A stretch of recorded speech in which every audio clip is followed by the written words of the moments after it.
Hello again. And this time, uh, we're not welcoming you back to Adventures in Book Hunting or Adventures in Reading or even Adventures in Storytelling. Today, I'm going to do my very first tag. And this tag was made by, well, I don't know exactly who originated the tag, but I was tagged by Robert G., reader of books, a fairly new booktuber. I started my channel early this year, and as I recall, I first saw his introductory video about 5 months ago, if I'm not mistaken. But we're both, new to the whole YouTube experience.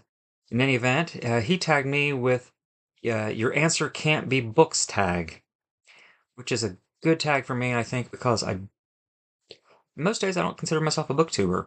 Um, Certainly booktube adjacent though. But in any event, it sounded like an interesting tag, and I want to thank him for tagging me. He had some very interesting answers to the prompts. Uh, and I'm taking his advice, or I took his advice. I believe he tagged me this past Sunday, and uh,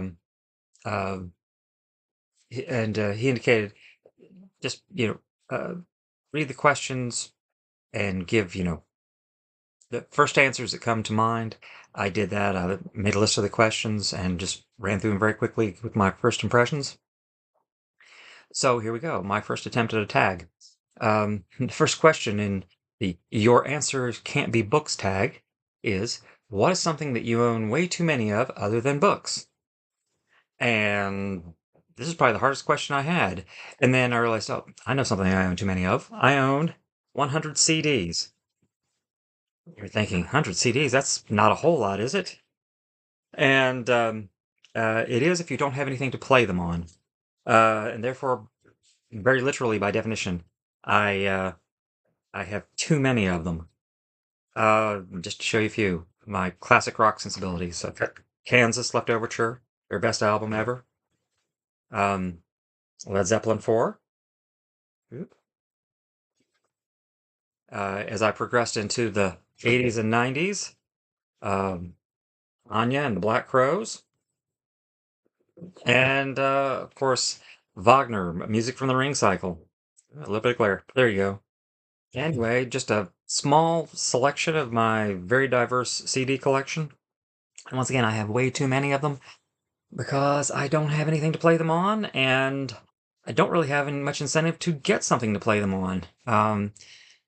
Music's changed a lot, and since I started consuming music many decades ago, and now with Spotify or even YouTube, um, you pick your own music, you pick your own playlist, you're your own DJ, and therefore the incentive to go out and get a CD player just isn't there.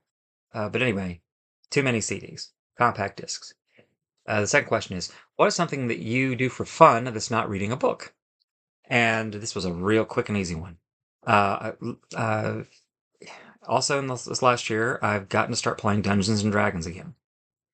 Something I did in middle school, what we call junior high. Played through high school and into college. Um got to play a little bit my last year in grad school. And typically, I'm the one running the game. What we used to call dungeon masters, now we just call game masters. But in any event, I'm running a game again, which is extraordinarily fun to do. Uh, and we attempt to meet. My group attempts to meet every Thursday evening, and play. And we've been doing that for a few months now. And that's what I do for fun. That is sometimes book adjacent, but is certainly not about reading books predominantly. The third prompt, number 3. What is something special or important on your nightstand that's not a book? Well, the only thing I keep on my nightstand is my cell phone. Real easy. I don't have a lamp, don't have anything else. That's it. Uh, I'm old enough to remember quite well. I was an adult before the internet was a real thing, and as I joke with my younger friends, including most of my Dungeons and Dragons players, um, when I was your age, the internet was a set of encyclopedias, a Rand McNally atlas, an almanac, and a dictionary. And if the answer to any question you had was not in one of those, you didn't need it. That was the internet. But in any event, like I say, dull answer, mundane answer, but it's the only thing I have on my nightstand. Let's see. Number 4. What's something that you buy at a bookstore other than books? My answer to that is depends on the bookstore. The bookstore I go to most often now, and if you've watched any of my videos, you know what bookstore that is. It's the Hatter Bookshop in Princeton, West Virginia. And I will occasionally buy books or trade books there, but the only thing I can think of that I get otherwise, probably drinks. That they have a nice selection of soft drinks and energy drinks, and so that's the only thing I can think of that I buy at bookstores that is not books. Um, and when I travel and I'm in, the more like chain bookstores, oftentimes in this day and age, you have bookstores with coffee shops, and I'll get a cup of coffee or something like that. But other than that, the only reason to go to a bookstore is to buy books. It's perhaps magazines, but I don't think that's really what the spirit of the prompt is. Number 5. What's a fun gift that you've received that wasn't a book or a gift card for books? Um, uh, and For my birthday, I got I got I got a couple of T-shirts and some other odds and ends. I'm trying to think what it was, but basically, started to collect T-shirts this year, and I guess that could also have been an answer for the last question. And for my birthday, my wife got me a Dune themed T-shirt, which I should have had out as a prop, but that was awesome to get. Um, and that's really all I can think of right now. Um, but uh, but yes, people give me books all the time. Anyway, they give me books and I give people books. Number 6. What's a YouTube channel that you watch that's not related to books?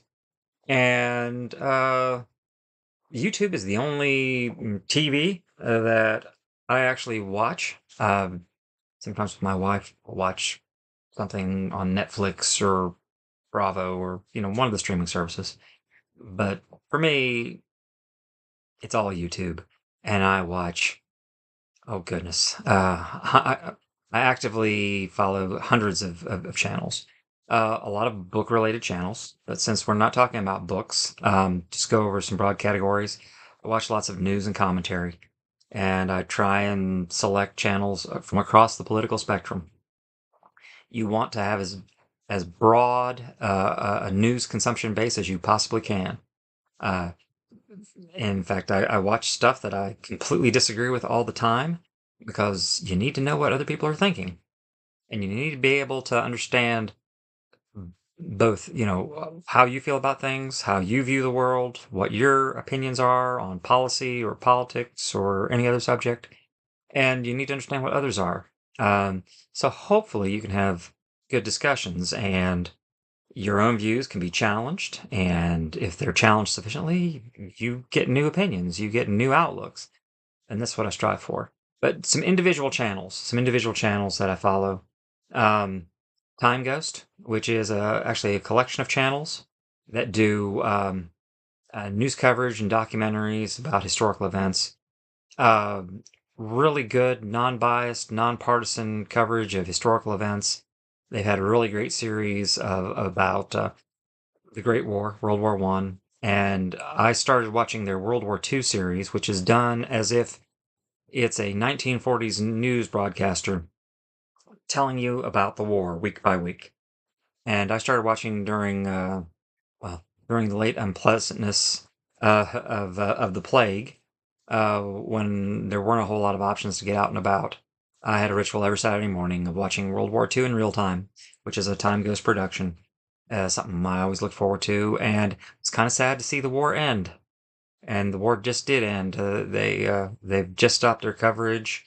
Japan just surrendered back in September. Um, but they have other material. They're doing a series on the Korean conflict now, which I'm watching every Tuesday. In fact, saw the latest episode this morning.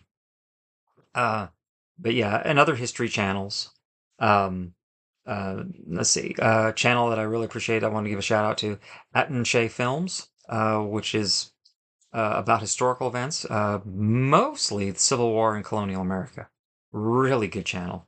Um, the host of the channel is got a great personality. He's a lot of fun to watch, and he uh and like I say, he's really grown as a YouTube presenter over the last few years. I've been following him for literally years now.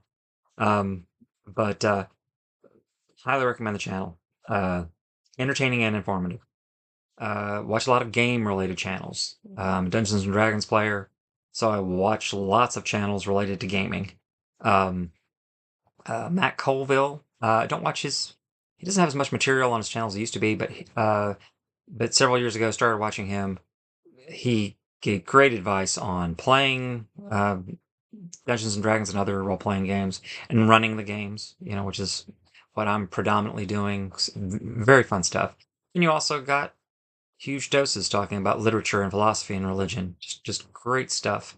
Um, Another gamer channel that I like a lot is a Seth Sorkowski. He doesn't do Dungeons and Dragons anymore, but he gives great practical advice on role playing games, and has presentations in a very entertaining manner.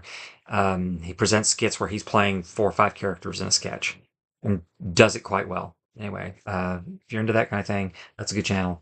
Um, and another history language based channel that I really like, Jackson Crawford. Originally, he went by the handle Cowboy Viking, and he really was.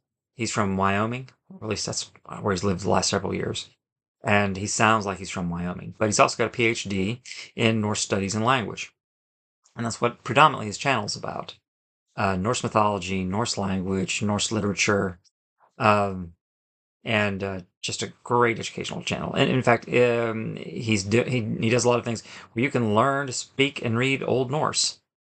Uh, I like to watch, but I don't have the commitment to do that. But anyway, the time commitment nor the willpower to do it right now. But anyway, those are the 6 prompts. And the only prompt left is to tag 5 booktubers that I want to learn more about. Hopefully, you learned a little bit more about me watching this tag. And so I thought about booktubers that fit that criteria for me. And let me say this. I've been watching BookTube forever, and it is Tuesday, and traditionally, it's Tag Tuesday. You do tags on Tuesday. That's why I saved this until today. But I want to make it very clear. I believe in human liberty and free will, and therefore, any of the 5 people I tag, if you're interested in doing this, that'd be great because I'm interested in knowing more about you. If you don't, that's fine too. Um, but once again, let me repeat. I really appreciate Robert G, reader of books, tagging me. Like I said, this was a good introductory tag for me. Anyway, here are my booktubers. First, a brace of British booktubers. How do you like that alliteration? Anyway, Aaron Facer, who has like I say, a very low key channel, but I really enjoy it. And in fact, Aaron was my first subscriber, or he may not have been the first subscriber I didn't know, but he was certainly the first booktuber who subscribed to my channel. And like I say, he's got a great channel too. And then another British booktuber who is nothing like Aaron Facer, but is full of energy and has a really good channel is Joe Spivey. I'm going to tag him. Uh, uh, the next one, I guess, would be Random Reading Pathways. I discovered him, not long ago. I think he's a new channel. I'm pretty sure he started this year. He has a really unique philosophy of finding new books to read, and he does really good haul videos. He finds some good stuff, and probably out of everybody I'm tagging, his channel's the most like mine, I think. Um, I've done just a couple of videos on actually reading books. Most of my videos are about going out into the world and finding cool books. Um, right. But anyway, Yeah, but I really like the theme and presentation on his channel. It's a really good channel. Um, in any of these that I'm mentioning, if you're not subscribed, go subscribe. They're all good channels. Um, the fourth one is Bad Taste Books, another small booktuber that I've discovered this year. Uh, uh, he's mostly reading science fiction, fantasy, horror, uh, but I love the way he presents. He's just a joy to watch, and you can really tell he's enjoying reading the stuff he's reading and talking about it. Uh, like I say, great channel. And finally, one of the bigger channels that I'm gonna tag. Aaron Facer has quite a few subscribers, as does Joe Spivey. But it's Grammaticus Books. Grammaticus Books I discovered also within the last year. If I'm not mistaken, probably heard about him through Steve Donahue. And you know, like it or not, that's how most of us find stuff on BookTube, and how many of us found BookTube in the first place. But in any event, Grammaticus Books is a great channel. He talks mostly about the same sort of things I read: science fiction, fantasy, um, some literature stuff, more classic literature. But he's got a great channel. He presents well, and lately he's been covering Roger Zelazny. And if you are covering Roger Zelazny in this day and age, 30 years after Roger has unfortunately passed on and is no longer with us, then you're a-okay in my book. But he's been doing Roger Zelazny videos lately, and in fact, I intend to do a video on one of Zelazny's books, hopefully in the very near future. Um, but in any event, those are the 5 booktubers that I want to tag. If you've not done this tag already, I'm very interested in learning more about all of you. And once again, any of these channels are great to subscribe to. They're ones that I regularly watch. And of course, anybody else who wants to do this tag, by all means, once again, I believe in human liberty and free choice. So if this tag interests you at all, I thought it was a lot of fun, and like I say, I think really appropriate for me. In any event, I guess that's all I have for now. Uh, and till we talk again, probably later in the week. Uh, good book reading and good book hunting. Thanks for watching, and I'll talk to you again soon.